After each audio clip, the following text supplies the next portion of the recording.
Here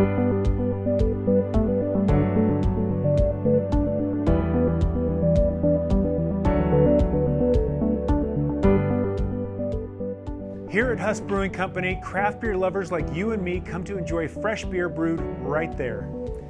This beer draws its influence from the Southwest as well as around the world. Most of us will come here and enjoy a great time, but a few of us will wake up tomorrow morning wondering what hit us. Both experiences can be summed up with three little letters: A, B, and V. Alcohol by volume. I'm Jeremy Storton. I'm an advanced Cicerone and the host of the Good Beer Matters podcast. I've partnered with Brewery DB to bring you Trusted BrewKnowledge. Trusted BrewKnowledge is a series of videos to help you better understand beer and what to make of it. Today, we're going to talk about ABV, what you really need to know about it, and how to use it for the right occasion so every time is a great time. So I'm Erin Duble. I work for Huss Brewing Company in Tempe, Arizona. I am their off-premise market manager. In my past, I was actually starting as a server, so I did just serving and bartending in breweries, and that moved me into wanting to brew the beer. So I moved into brewing beer. I brewed beer for a little over 2 years. So you have experience working in restaurants, brewing, and now selling beer. So you know what you're talking about. I encompass a lot of fields. ABV, or alcohol by volume. What does that mean to you? From my experience, it means a multitude of things, right? But personally, I look at ABV as how is my day going to go, or how is my night going to go, right? If I'm out during the day and I want to drink, I'm going to stick to a lower ABV. If I'm kind of feeling like I need something with a little bit more of that liquid courage, I'm going to go a little bit higher ABV.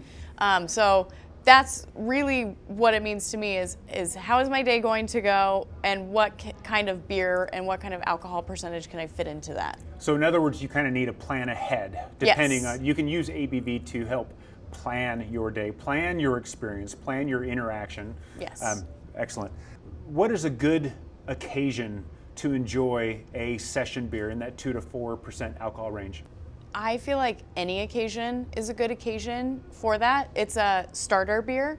So if you're really trying to, let's say you're going out, if you're really trying to start your night, you would start with a session IPA or a session lager, anything a little bit lower. If you're day drinking, great time to have a lower ABV beer. A business lunch beer. Yes, there you go. Yeah. Lunch. Yes. If you're golfing, for instance, we're here in Tempe, Arizona, so there's a lot of golf. Just anything outdoors, being in a pool, being interactive with your friends, going out to see a show. I feel like lower ABV beers really fit into that.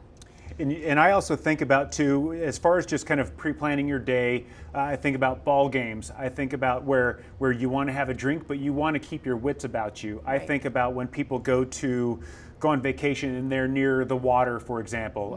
You want to have a beer, but you still need to be safe. If you have children around, you need to be safe. You still need to have all your adult faculties with you. Absolutely. But you still want to have a beer. To me, that's another time where session beers just really come in. Yes, and we see it a lot at ball games.